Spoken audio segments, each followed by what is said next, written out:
মামৰা অঞ্চলৰ এটা বিশেষ অনুষ্ঠান পলস নাট্য মঞ্চ। আজি পলস নাট্য মঞ্চৰে এটা ভাতৃ সংগঠন প্ৰেৰণা শৈক্ষিক সাংস্কৃতিক ন্যাস। আমি 2016 চনৰ পৰা প্ৰেৰণা শৈক্ষিক ন্যাস আৰু পলস নাট্য মঞ্চই এই অঞ্চলৰ বিশেষভাৱে সাংস্কৃতিকভাৱে দক্ষ পাৰদৰ্শী কৃতি ছাত্ৰ ছাত্ৰীসকলক আমি বিশেষভাৱে সম্বৰ্ধিত কৰি আহিছোঁ। আজি প্ৰায় 10 বছৰ আমি অনুষ্ঠানটো কৰি আছোঁ আৰু আজি এই ৰাজীৱ বৰুৱাৰ বাসগৃহত আমি অনুষ্ঠানটো আয়োজন কৰিছোঁ। এই অঞ্চলৰ 4জন কীৰ্তিমান ছাত্ৰ ছাত্ৰী, বিশেষভাৱে সাংস্কৃতিকভাৱে পাৰদৰ্শী ছাত্ৰ ছাত্ৰী।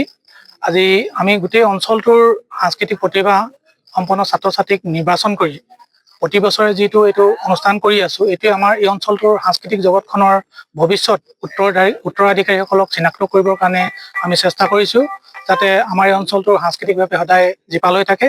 তাকে আশা কৰি আমাৰ এই অনুষ্ঠানটো আগবঢ়াই নি আছোঁ। প্ৰেৰণা শৈক্ষিক সাংস্কৃতিক ন্যাসৰ এই বঁটা প্ৰদান অনুষ্ঠানটিত সঞ্চালনা কৰে প্ৰেৰণা শৈক্ষিক ন্যাসৰ সন্মানীয় সঞ্চালক নৃপেন বৰুৱাদেৱে আৰু প্ৰেৰণা আৰু পলস নাট্য মঞ্চৰ সমূহ সন্মানীয় বিষয়ববীয়া কৰ্মকৰ্তা সকলোৱে লগ লাগি লগতে আমি 4গৰাকী যি সাংস্কৃতিক প্ৰতিভা সম্পন্ন কৃতি ছাত্ৰ ছাত্ৰীক আমি নিৰ্বাচিত কৰিছিলোঁ, তেওঁলোকক লৈ পিনি আমি অনুষ্ঠানটো আজি অনুষ্ঠিত কৰিছিলোঁ। আৰু ইয়াৰে প্ৰথম প্ৰেৰণা শৈক্ষিক বঁটা প্ৰাপক সাংস্কৃতিক বঁটা প্ৰাপক হ'ল শ্ৰী ৰিকিছ বৰগোহাঁই।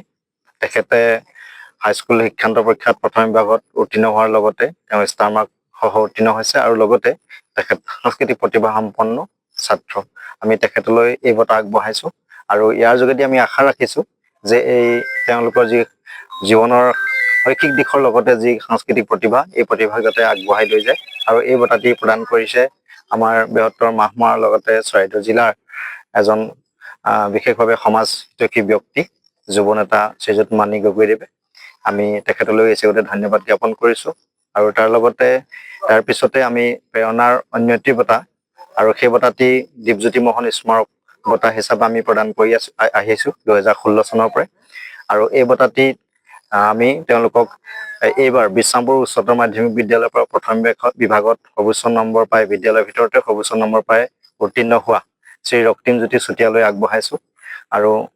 আৰু সেই বঁটাটো আমি কি কৰিছোঁ যে যেনেধৰণে আমি আগবঢ়াই নিব বিচাৰিছোঁ, ঠিক তেনেধৰণে আৰু দুগৰাকীক আমি আমাৰ ফালৰ পৰা কীৰ্তিমান আৰু সাংস্কৃতিক প্ৰতিভা সম্পন্ন ছাত্ৰ ছাত্ৰীক সম্বৰ্ধনা জনাইছোঁ।